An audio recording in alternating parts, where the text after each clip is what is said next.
Good day, folks. Welcome to Pride's Mind Academy, where we bring brilliance to every lesson. Now, let's look at question 7, Coulomb's laws and all the electrostatic force and all of it. May June 2022 continuation, okay? Yes. Now, 7.1 says to us two small identical spheres, P and T, are placed a distance of zero point 0.1 meters apart, as shown in the diagram below. P carries a charge of that one and T carries a charge of that one. They are identical, right? Just opposite, okay? Now state Coulomb's laws. Remember Coulomb's laws says to us a what does Coulomb's law say? Okay, it says the magnitude of the electrostatic force exerted by one point charge on another is directly proportional to the product of the magnitude of their charges and inversely proportional to the square of the distance between them, not their centers. Their centers is used on a gravitational law. So we have F, it is equal to, remember we have a what constant, a electrostatic constant in here. Instead of Q, instead of G, it is K, Q1, Q2 divided by R squared. Now the definition says to us, the magnitude of the electrostatic force exerted by 2 point charges, 1 point charge on another, or 2 point charges, it is directly proportional. This force we are talking about, the magnitude of it is directly proportional to the product. The product is multiply of the magnitude. So it means now this the emphasis is that the product of the magnitude, meaning when we substitute into this formula, we do not care about the negative sign or the positive sign. We just put the value, okay, to the product of the magnitude of the charges again, and inversely proportional to the square of the distance, d or r, between them. Okay, yes. Now 7.1.2 says draw the resultant electric field pattern due to P and T. Now P here is P. Okay, we have P here. Okay, let me do that. I have P here. Let me do this. P and P, it is positive, remember. This is too much. I have T, it is negative. So remember, they attract each other, they're off. So something more or less like that. It might not be precise, but yeah. Sorry, something of that some sort. Okay.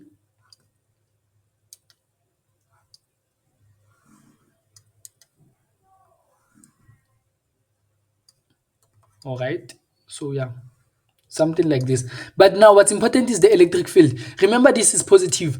Positive. I always say positive for Puma, positive for Puma, negative for Ngena. So it means now the electric field will Puma from the positive, will Puma from the positive. Again, and Ngena into the negative. Again, negative and Ngena negative, negative Ngena, like that. So yeah, for 3 marks, yes, it's that. Okay, very important. Correct shape, correct direction from P to T. Then now line must not cross and must touch spheres. Okay. Okay.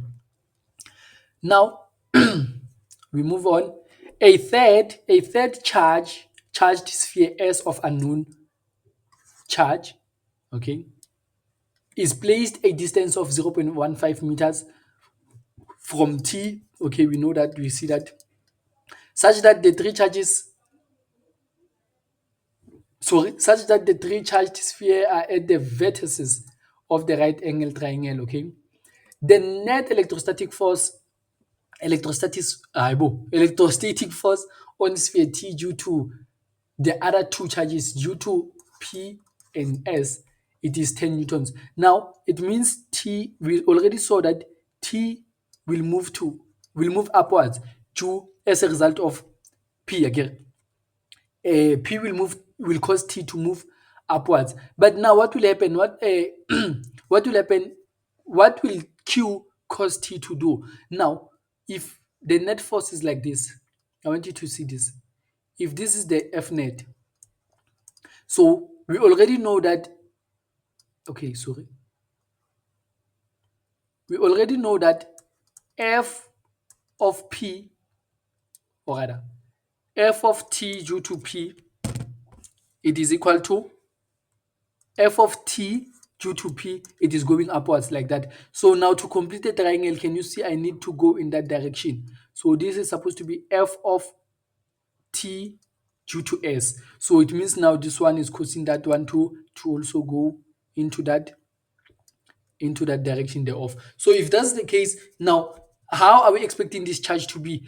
The only time it can go in that direction is when this is positive, so that it can pull it towards. Okay, so now is charge QS positive or negative? Now it is positive. Yes, it is positive. Okay. Calculate the number of electrons added to or removed from sphere S to give you the charge of QS. Now, the first thing first that we are supposed to get, it is the QS, okay? Now, how can I get QS? Remember, this is two dimension, okay? For two dimension, it is F net squared. It is equal to F, the force that T experienced due to P squared, plus the force that T experiences due to S squared. Now, am I in a position of substituting? No.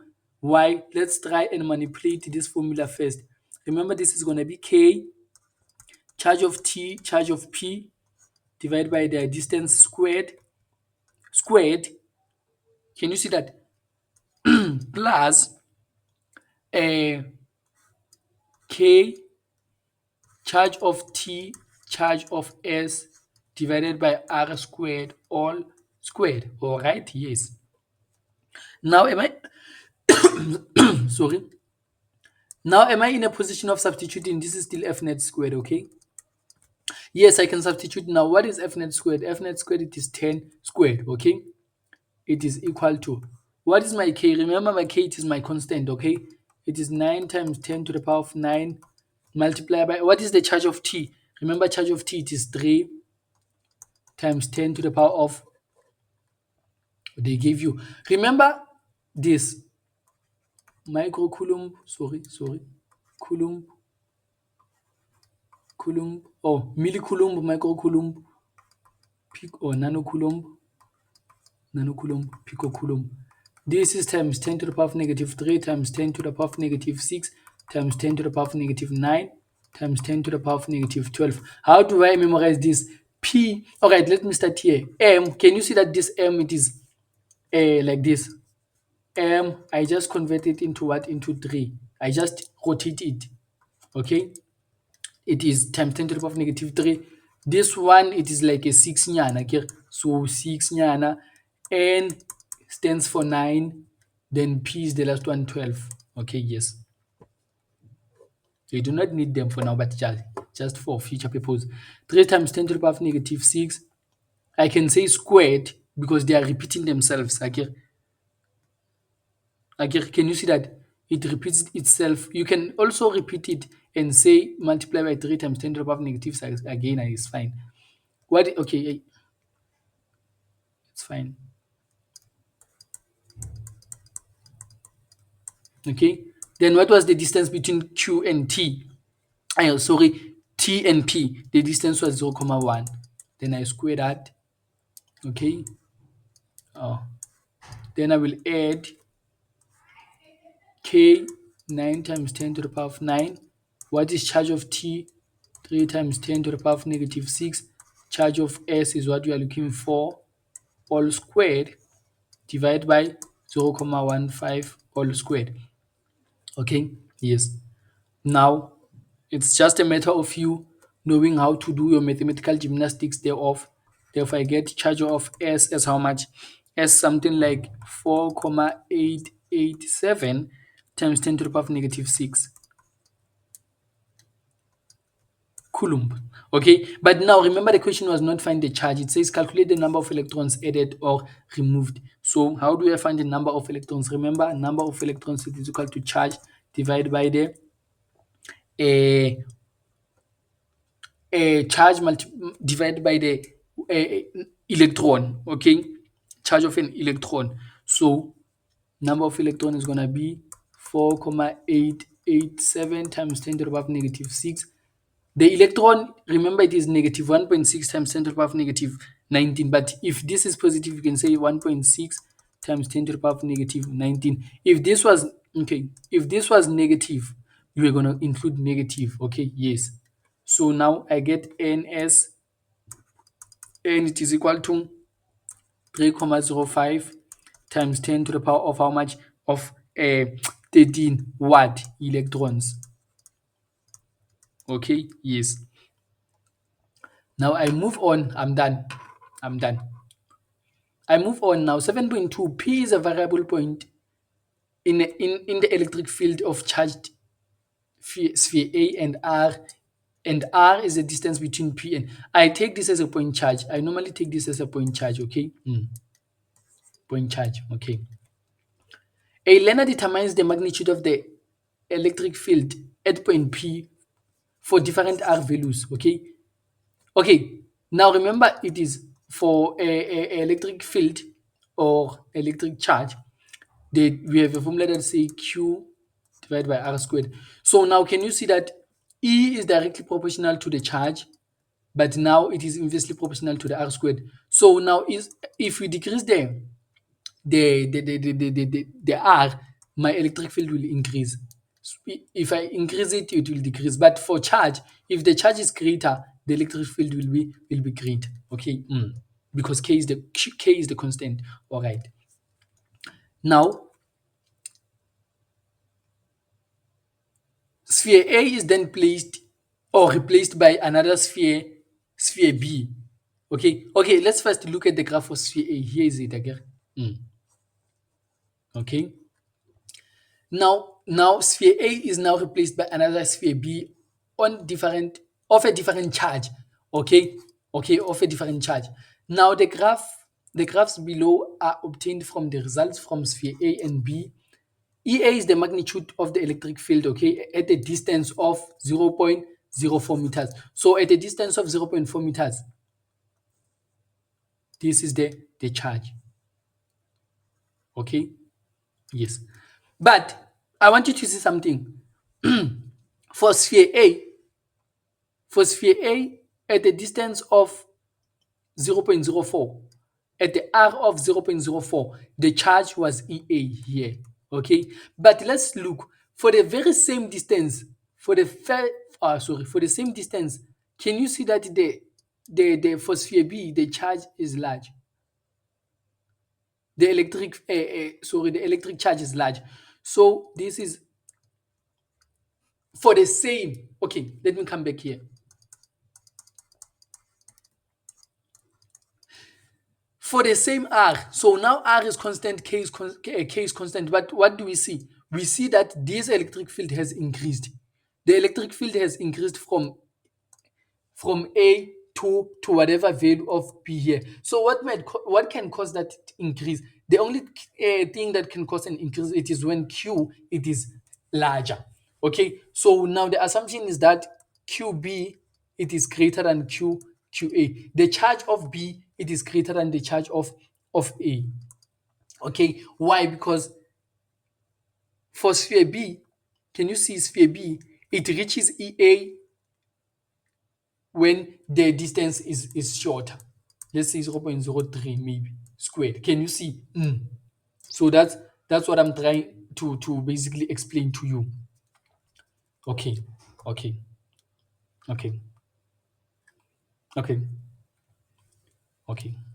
Sharp. Let's move on. State the proportionality between the magnitude of the electric field and a point. At a point and 1 divided by R squared. Now, can you see now the relationship? They are directly proportional. Why? Okay, I'll say now the relationship is that E is directly proportional to what? To 1 divided by R squared. Yes, I mean, just say it out there. Okay, in words, remember it is like this. I said E is directly proportional to Q, but inversely proportional to R squared, right? Which was true. But in this case, it is not R squared, it is, okay, to the charge. but it is directly proportional to the inverse of r squared. So if you were to take that inwards, you're gonna say E is directly proportional to, okay, yeah, to the inverse of r. Okay, but if here it was r squared, okay, let's say here it was only r squared, not 1 divided by r squared. The graph that we were supposed to get was going to be a graph like this. Okay, yes, it was going to be a graph of that some sort. I want you to take note of that. And in this case, the proportionality is that E is inversely proportional to R gain. But now when you say it, you're going to say E is inversely proportional to what? To R squared. But in this case, E is directly proportional to 1 divided by R squared. I believe you're following. Calculate EA if the numerical value of the gradient of the graph for sphere A is 680. So we have the gradient here. Okay, we have the gradient. We can also find that one. Okay, let me do this. I wanted to show you something. I want to show you something. We have E, it is equal to KQ divided by R squared. Now let me put it in the format of Y is equal to MX plus C. What is my Y? My Y is my EA. Okay, EA, right? Yes. So what is my M? Okay, what is my X? My X, it is 1 divided by R squared. Okay, I can rewrite it like this. EA, it is equal to KQ multiplied by 1 divided by R squared. Okay, so this is my Y, it is equal to, so it means this is my M, then this is my X. My C, can you see my C? It is 0 there. My C, remember, it is where it touches the graph. It is 0. So it means now my gradient, it is KQ. So I want you to take note of that. My gradient, it is equal to KQ. Okay, then this is C. Sorry, X. X, it is 1 divided by R squared. Okay, yes. Now, what you can do, uh, uh, you can say to calculate EA, the numerical value, you can say, okay, it's fine. For sphere A, I'll use this point. I'll say now my gradient, it is equal to EA minus 0. Can you see? EA minus 0 divide by 1 divided by R squared. This value here minus 0 again. Then if I'm substituting, it's going to be 680. My gradient, I was told, is 680. Then at a distance of 0.04 squared. Then you can punch that on a multiply this to the other side. You agree with me, this will fall off. But you have to show the examiner that you used gradient formula. So this is very important. So when I multiply that one, okay, this is not 6, it is 0. So when I say 680 multiplied by this, it gives me an answer of EA, it is equal to 4.25 times 10 to the power of negative or positive 5 what? Newtons per coulomb. Okay? Okay, that is step number 1. Step number 2 is that you can come to this formula and say, okay, this one I'll need it. It is in terms of mx plus c. Again, I'll use it later. I'll come back to it. You can come here and say, okay, EA is gonna be, what is my K? Remember this KQ, it is my gradient. KQ, it is my what? My gradient. You still remember I showed you? Yes. So you can say this is 680 divided by, what is my R squared?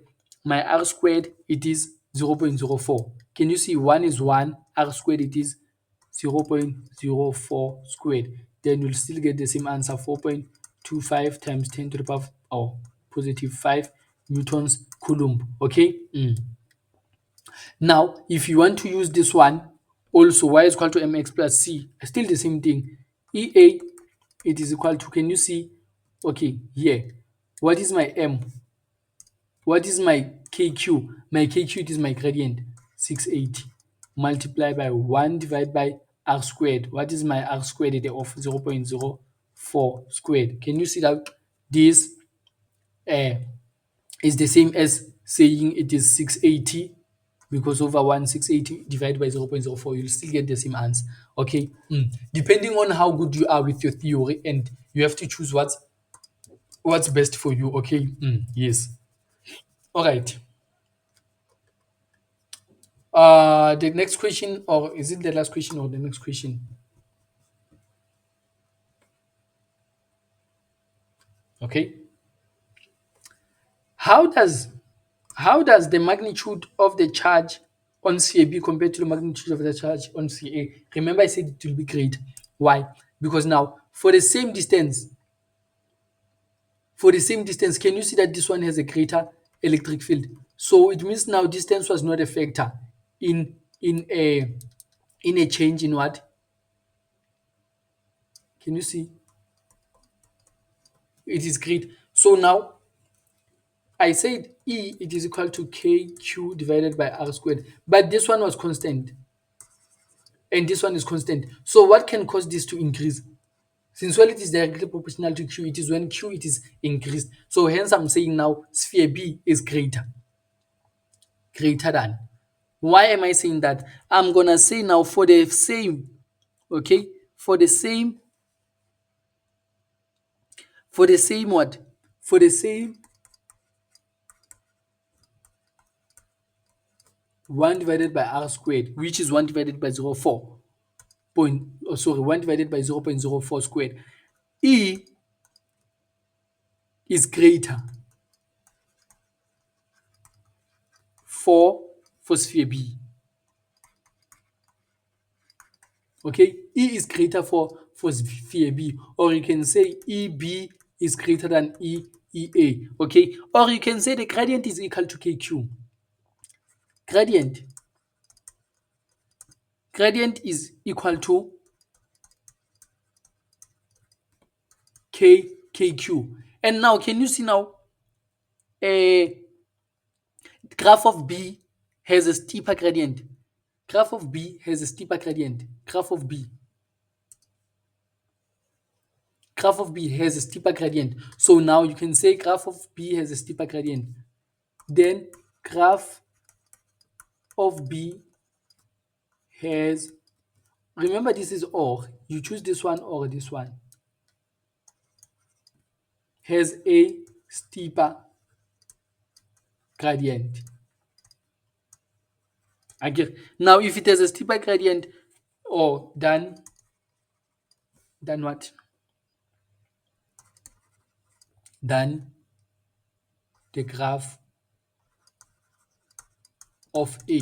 Hence now it results in what? In A. If the gradient of B is greater than the gradient of A, I want you to see something. If this is KQB greater than KQA, can you see now this one is constant? Now, if these ones are constant, I can ignore them and now say QB is greater than QA. I believe you are following. So yes, that's all for 7 point. For the reasoning now, you're supposed to say greater 1 mark. For the same, this one is great. Okay, yes. So now let's move on to question 8 under the very same question paper. Thank you. I hope you followed very well.